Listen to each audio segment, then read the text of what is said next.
We cannot afford a fourth Liberal term.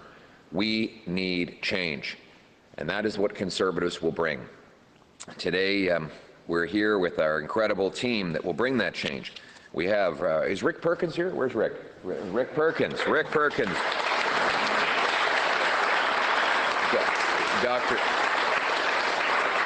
We've got Dr. Stephen Ellis. Dr. Ellis is here. Thank you, Dr. Ellis.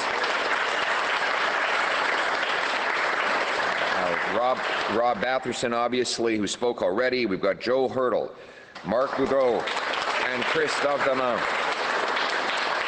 And we're here today with our plan to bring change. You know, after this lost Liberal decade, we need change, and we need a plan to deliver that change. Change to lower the cost of living, change so that our youth can afford homes, change to bring safe streets, good jobs, and powerful paychecks, to unleash our resources in order to stand up to the Americans from a position of strength, again, for a change.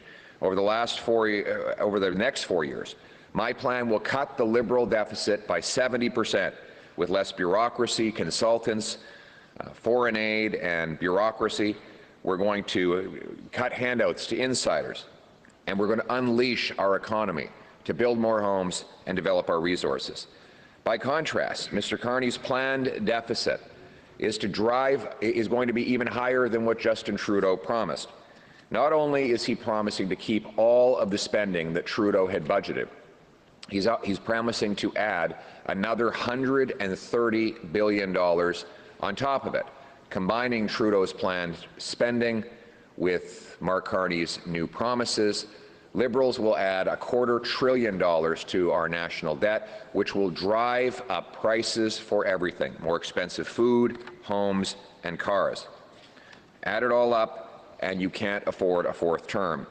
To pay for the debt, the Liberals will have to print even more money, hike taxes even higher, with inflation driving up the costs and preventing our people from affording a decent life, just like they did for the last 5 years when Mark Carney was acting as Justin Trudeau's economic advisor.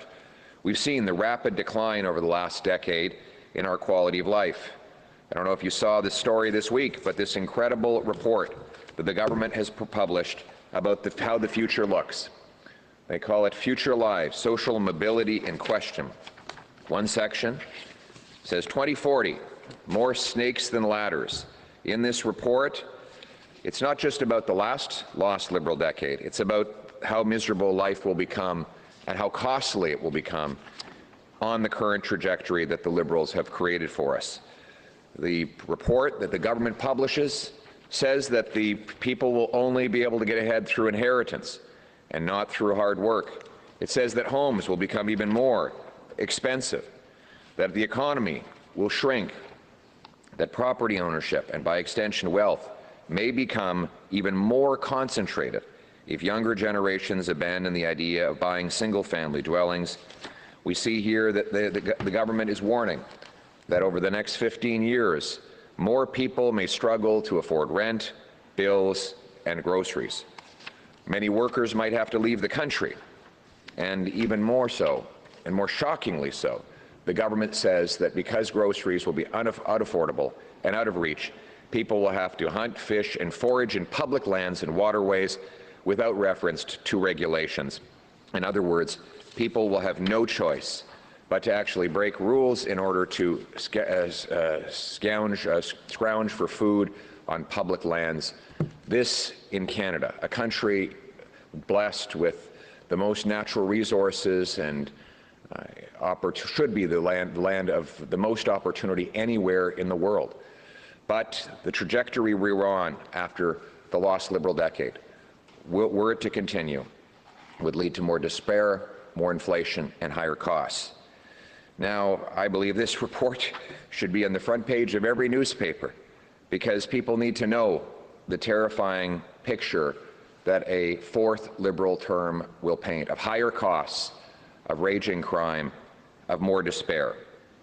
This report says that owning a home in 2040 will not be realistic, and inequality between those who rent and those who own will have become a driver of social, economic, and political conflict, and that people may lose faith in the Canadian project. It sounds like an incredible kind of a TV series, how ugly they describe the future in this Government of Canada report. And they're not talking about 100 years from now, they're talking about 15 years down the road. Now, yesterday, when I was at a rally here in Nova Scotia, and I read off some of the excerpts of this report, many people in the crowd said what you were describing is Canada today. The desperation that many people already feel, a desperation that gets worse and worse. After 10 years of Liberal government, the predictions of housing shortages, a mental health crisis, and a loss of hope feel like the present to a lot of Canadians. Already, many Canadians cannot afford a new home, and thanks to Liberals, you don't have the ability to buy a car either. And I'm talking about what Mark Carney calls the zero emissions vehicle mandate, or let's call it what it really is, a $20,000 Carney tax. Starting next year, the Liberals are going to punish auto manufacturers who, in the opinion of Liberals, sell too many gas-powered vehicles.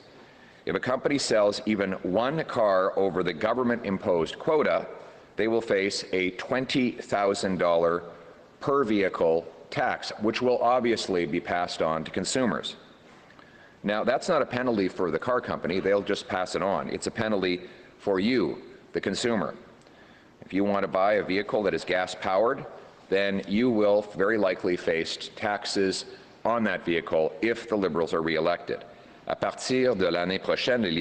Starting next year, the Liberals will be punishing automakers who sell too many gas-powered cars.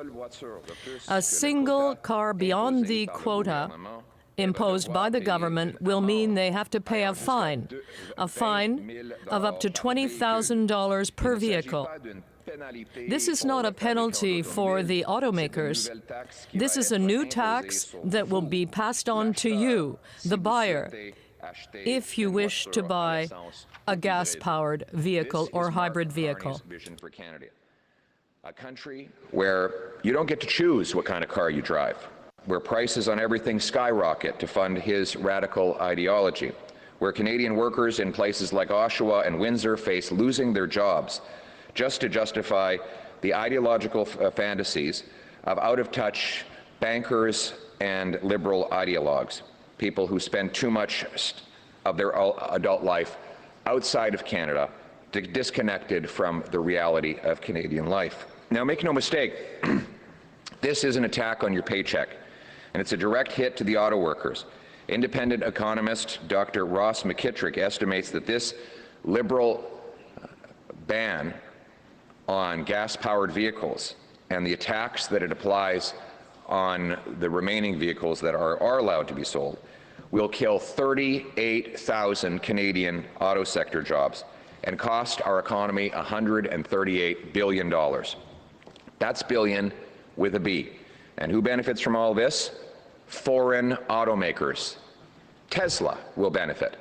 Mark Carney wants you to pay a $20,000 tax on a gas-powered vehicle to pay credits to Tesla, a foreign automaker, sending our money and our jobs abroad once again. No wonder Donald Trump says he prefers when Liberals run Canada and keep the economy weak and costly. Of course he does, because their disastrous economic policies send our jobs straight south. And there's another big problem, the cars themselves. According to the Canadian Automobile Association, EVs can lose up to 40% of their battery life in the cold. And that number comes from tests between -7 and -15. We all know that in Canada it gets a lot colder than that. So try in Saskatchewan in January when it's -25 or colder. Ne vous y trompez pas. Make no mistake, this policy will have an impact on your paycheck. and it will directly hit our auto sector workers. Ross McKettrick, an independent economist, believes that this mandate could lead to the removal of $38,000 from the auto sector and cost $138 billion. We're talking about billion dollars. And who will benefit from this? Tesla. Foreign automakers and American workers will benefit. And of course, President Trump prefers that the Liberals stay in power because their economic policy is driving jobs directly south. And there's another big problem, the cars themselves. According to the Canadian Automobile Association, electric vehicles can lose up to 40% of their battery life in cold weather. And that number has come from studies that were carried out between -7 and -15. So in Saskatchewan in January, far north, where it's -25, try to use these cars. Gas-powered vehicles. He wants to get rid of those vehicles altogether. Listen to the quote from his book, which he wrote just 4 years ago. Carney wrote that we need to, quote, use the regulatory policy to frame the future direction of our economy, such as explicit timetables to phase out internal combustion engines. These measures are critical, he says, and that's exactly what he plans to do. The Liberals have set a deadline to ban new gas-powered vehicles altogether by 2035, but that ban is phased in starting next year. In other words, this is not a tomorrow problem, this is a now problem. Dealerships like this one across Canada have no idea how they're going to meet these timelines, how they're going to continue operating and selling vehicles. Many will have to lay off salespeople and other staff, and many more will have to raise prices dramatically on Canadian consumers. This at a time when our economy is at record weakness and our consumers are taxed to the max. Mr. Carney doesn't care if your family has to choose between affording a warm home or a working car. He doesn't care if a young couple trying to start a life can't afford their first vehicle. Well, we've got news for Mr. Carney. Canadians are taking back control of their lives for a change. A new Conservative government will axe the Carney tax.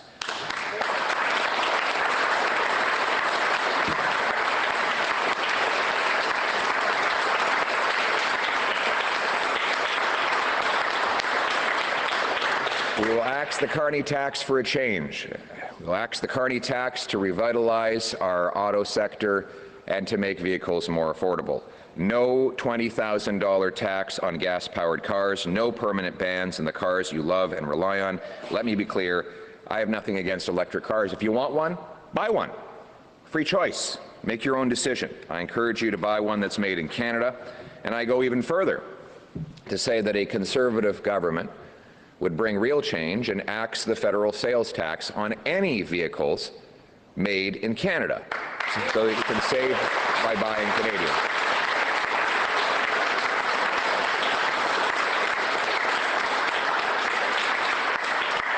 And that will allow us to bring back production and paychecks to Canada while making automobiles more affordable. And there's your choice. You vote Conservative, and you get a tax cut on a Canadian-made car. You vote for the Liberals to have a fourth term in power, and you vote for a $20,000 tax on Canadian-made automobiles, all to benefit Tesla and other foreign automakers. Conservatives will put you back in the driver's seat for a change. You will decide what's good for you and your family. You will decide what to do with your money. Conservatives will maintain clean incentives and continue to back the auto sector. We will honor all agreements for the auto sector that the government has made, but we will not force Canadians to pay a $20,000 tax on automobiles. We will continue to support the battery plants, the EVs, and the other commitments the government has made, because we don't believe in tearing up agreements. We believe in supporting Canadian jobs right here in Canada, and we will go even further with powerful incentives for Canadians to buy Canadian-made automobiles, like axing the GST on those purchases. A Conservative government will remove the tax on vehicles in its first day in office. So no $20,000 tax on gas-powered vehicles. There will be no permanent ban on the cars that you love and that you depend on. Let's be clear. If people want to buy an electric vehicle, they should be able to choose to do so. That is a personal choice people make, and we respect that choice. But we will not force that choice on people. People will be free to choose. And in the regions, people need their vehicles. I will put an end to the war on vehicles brought in by the Bloc and the Liberals. I believe that Canadians should be able to choose. People in Quebec and in the Quebec regions simply cannot survive with electric vehicles. They need a gas-powered vehicle or a diesel-powered vehicle, and we will also support highways rather than trying to put everything into a tramway and an electric vehicle. In Quebec, the choice is between the Liberals and the Bloc, who simply want a tramway, or the Conservatives, who are in favor of a third link. We will respect all the existing agreements when it comes to EV plants because we respect contracts. Policy follows common sense, instead of being driven by fantastical liberal ideologies that drive up your cost of living and drive our jobs out. A government that gives you choice instead of hoarding control for itself. No more carny tax, no more carny quotas, no more liberal bans on cars Canadians want to drive. And we won't stop there. We will make bold changes so that your life becomes affordable. We will cut income tax by 15%. So your hard work pays off and you bring home more of each dollar you earn. We will axe the sales tax on new homes and incentivize municipalities to cut their development taxes to bring down housing costs by $100,000. We will sell off federal land to build 300,000 additional homes, and we will incentivize all levels of government to speed up building permits by 15% every year, all of which will lead to 2.3 million new homes built over the next half-decade. This will allow us to bring home jobs for construction workers and homes for deserving families. The choice in this election is about change. It could not be more clear. After a lost Liberal decade of rising costs and crime, are we going to elect the Liberals for a fourth term, with a reckless plan by Mark Carney to add even more spending than Trudeau? Or do we want change with a new Conservative government that will cut bureaucracy, consultants, and foreign aid by $55 billion, lower taxes for Canadians, and unleash home building and resources so we can stand up for ourselves in a position of strength? After the lost Liberal decade, we can't afford 4 more years. Struggling Canadians can no longer afford to pay exorbitant grocery bills, housing bills, and now automobile bills. We need a new Conservative government that will focus relentlessly on bringing down the cost of living, ending Liberal inflation, restoring Canada's promise, where hard work gets you a beautiful life in a nice, affordable home on a safe street under our proud flag. That's what it means to bring change. Now, let's bring it home. Thank you very much. Thank you.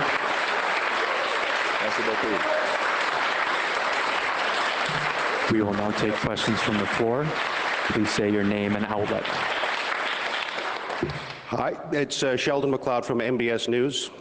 The parties, the leaders for the last number of weeks, for the last number of years have been telling us how they are different from each other, but after Monday, whoever forms government, the Prime Minister will be the Prime Minister of the entire country, not just the supporters that they have. So what is your plan to bring our country together to head on, to face the challenges that we're, are in our future? Yes, that's a very good question. Canadians have been divided by their government over the last decade. They've been told to turn against each other. I think that's the wrong way. The right way is to bring our people together. And, what unites this country is what I call the Canadian promise, that doesn't matter where you come from, it matters where you're going. If you work hard, you should get a great life. It doesn't matter if you've been here your family's been here for 6 generations, or if you've been here for 6 weeks. If you're prepared to put your shoulder to the wheel and work hard, you should give a great life, a beautiful home on a safe street. And I'm going to rekindle that promise and unite people around that purpose. We are one country. We're a proud country. And I owe everything to this country. It gave me a start from a very humble beginning to be able to stand before you at this stage. And I'm going to give that back. My goal is to make sure that every single kid who's born in this country has that same opportunity. Every single senior that's worked hard their entire life has a dignified retirement. So let us unite our country around that shared promise, and let's bring home change for the future. Thank you. En français. Thank you. And I should say that, you know, the thing that will bring us together now is change. We need change. We need change now more than ever. Change so that people have hope again, something that has been lost these last few years. And change is going to be on the horizon on Monday. And I ask every single Canadian, get out and exercise your democratic right, vote for a change, vote for an affordable, safe life, vote for the Canada that you love. Merci beaucoup de votre question. Thank you very much for your question. We have to unite this country around the promise of Canada that anyone who works hard should be able to buy a nice home on a safe street. Wherever you come from, whether they're modest or otherwise, you should be able to work hard and realize your dreams. And that great promise is what will unite Canadians right across the country. After the lost Liberal decade, people have lost hope. They're more divided than ever before. We cannot afford a 4th Liberal term. We need a change with a new Conservative government that will unite Canadians around that promise and offer them a good life and an affordable life for a change. Good morning, Mr. Poilievre. Mitchell Bailey here with Global News. You're in the final days of the campaign. What made you decide to come to Nova Scotia now, and what have you been hearing from people here regarding their biggest concerns this election cycle? Thank you. Well, it's never a bad time to go to Nova Scotia. It's great to be here. So every day is a good day in Nova Scotia.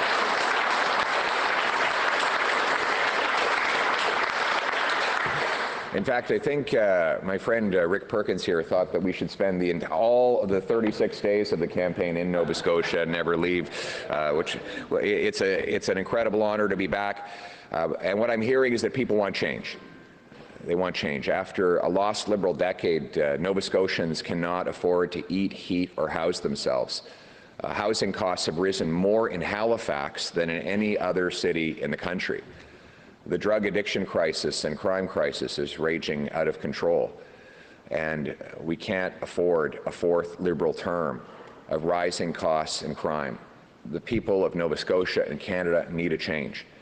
Change so that they can afford food and housing, change so that they're safe on their streets, change to put Canada first. That is our mission, and we're here with a plan to deliver that change, a plan that in fact is called change. It will give Nova Scotians back their paychecks by lowering income tax by 15%. It will axe the federal sales tax on new homes. It will lock up violent criminals to keep Canadians safe nationwide. And so I'm here with a hopeful message for Nova Scotians that a bright future and a wonderful change is just around the corner. If you vote for a Conservative government, you will get that change. We will unite our country. We will restore its promise. Thank you very much. En français.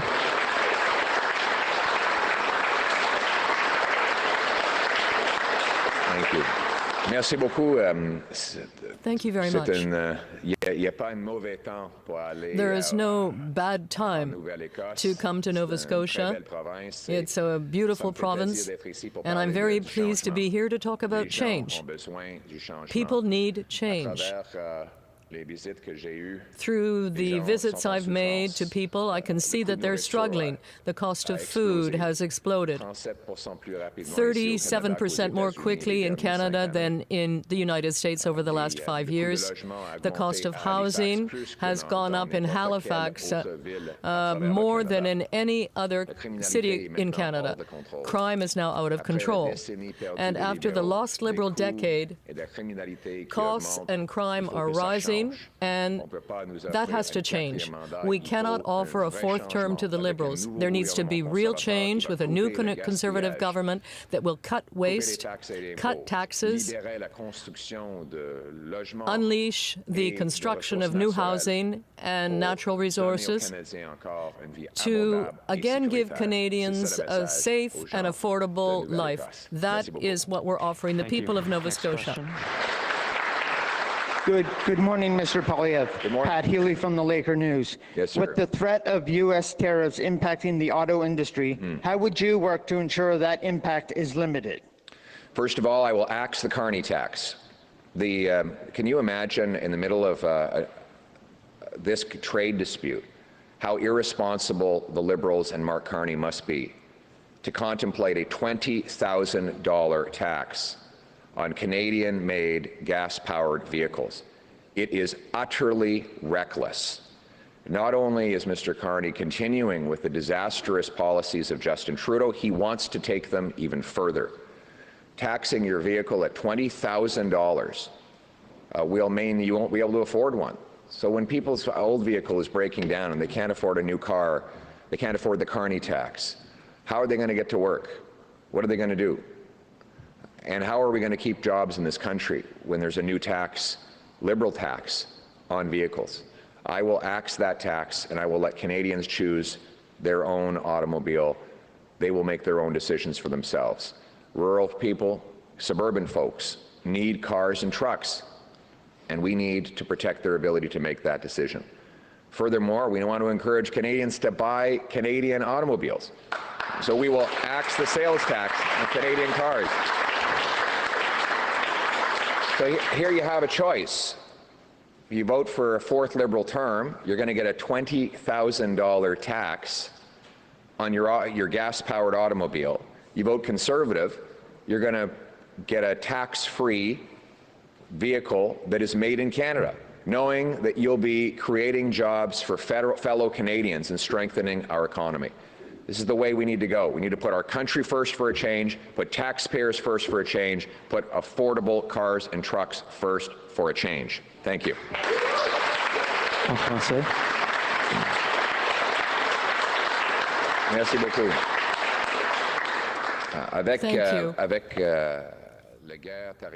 With the current trade war, it's irresponsible for Mr. Carney to be proposing a $20,000 tax. It's irresponsible for Mr. Carney to be doing that during a trade war, to propose a $20,000 tax on gas-powered and diesel-powered vehicles. That will kill jobs in the auto sector, but it will also increase the cost of living for Canadians who can't pay that. When someone has to replace their vehicle, what do they do if they can't pay an additional $20,000 in Liberal taxes? What will they do to get to work? It will be impossible. On the contrary, the Conservatives will put an end to the Liberal auto tax, and we will do things differently. We will remove the sales tax on Canadian-made vehicles to favor domestic production and bring back jobs to Canada. So the choice, well, with the Liberals, you'll pay a $20,000 tax on gas-powered vehicles. With Conservatives, you'll pay less. No GST on new Canadian-made cars and trucks. That is the choice. A fourth mandate for the Liberals, who will bring up prices on everything, or a change with Conservatives who will cut waste, bring down taxes, and make life more affordable. Thank you. Thank you. We will now go to the final question. Bonjour, Émilie.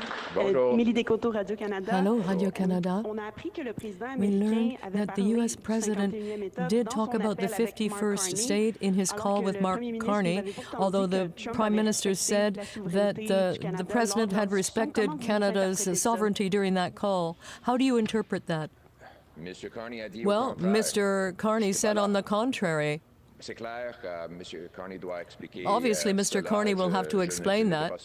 I did not participate in that call, but I know Canada will never be an American state. We have to defend our sovereignty, and that means focusing on what we can control. What can we control? We can reverse the disastrous liberal policies that Mr. Carney advised Justin Trudeau to implement. Policies that meant driving up taxes, debt, and inflation, and driving $500 billion in investment to the United States. Policies that blocked our natural resources and gave our oil to the U.S. at a bargain basement price. We will reverse all those liberal policies that caused that dependency. Because after a lost liberal decade where the cost of everything has gone up, where our economy is in decline, we cannot afford a fourth liberal term. We need a change with a new Conservative government that will cut waste, cut bureaucracy, cut taxes, unleash the production of our own resources and build homes, and bring back jobs to Canada so that we can stand up to the Americans from a position of strength. English as well? Are you? Thank you. That concludes today's press conference. All right, thank you. Thank you. Yeah. Well, that's a question for Mr. Carney to answer. I wasn't there. But what's clear is we will stand up for our sovereignty. We will never be an American state, and we will focus on what we can control, which is to reverse the disastrous liberal economic policies that Mark Carney advised Justin Trudeau to take, which have driven up the cost of living and driven our jobs south. My approach is to bring change.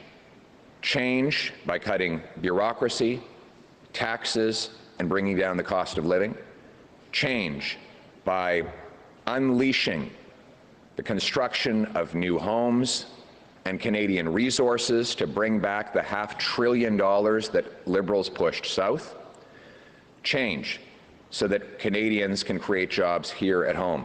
My plan will cut taxes on work, investment, home building, and energy so that we can unleash production and powerful paychecks and stand up for our country from a position of strength for a change. Thank you very much. Thank you, everyone. That concludes today's press conference.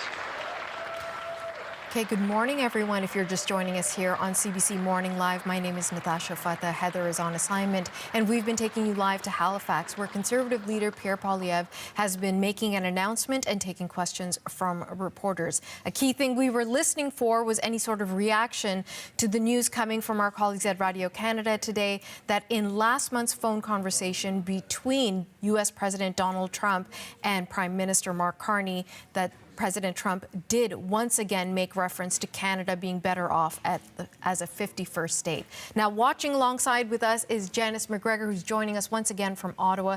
So, Janice, do you want to start there with what he had to say about that conversation, or perhaps with what he initially started off the announcement with?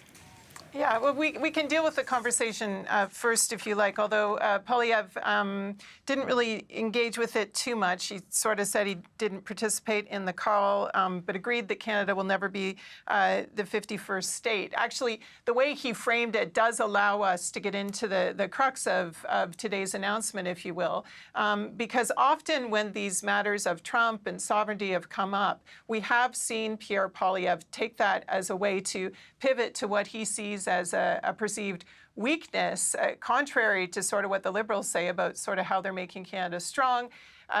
In the Conservative critique, the government is weaker as a result of Liberal policies, as a result of choices the Liberals have made about running the economy. And that is the framing he has consistently brought to these questions over a number of weeks now. So maybe that's our entree, too, to kind of get to this business of the EP mandate. because there is quite a bit to unpack here. Not unlike what we've seen on a couple other issues, like the plastics ban. I'm going to, for example, he's working an argument on two levels here. There is an ideological one that we saw him lean into, a libertarian one, if you will, sort of saying, look, this is the government deciding for you what you can drive and what you can't drive, and what a dealership like the one I'm at right now can sell and what it can't sell, and kind of a objective on that basis, objection rather on that basis. And you heard him use language like ideological fantasies to describe the regulators who are imposing the EV mandate on Canada. And I'll just remind people how that works. What was brought in under the Trudeau government was a ban by 2035 on the sale of gas-powered vehicles. And then backing that up in the years running into that, I believe starting in 2030, there were going to be quotas for these dealerships to start ramping down the percentage of new vehicles they sold that were gas only, to the point where sort of with the ban, they weren't going to sell them at all anymore. You could still own it. The used market wouldn't be affected, but this was about sort of new cars sold. And an intended ramp down with sort of regulations to accompany that, to make sure that everyone was on board. This wasn't a voluntary target. This was going to be enforced with some regulations and warnings, and if there was non-compliance, that could sort of go down to the track to the point where there could be a financial penalty for a dealership that sort of didn't get on board with this.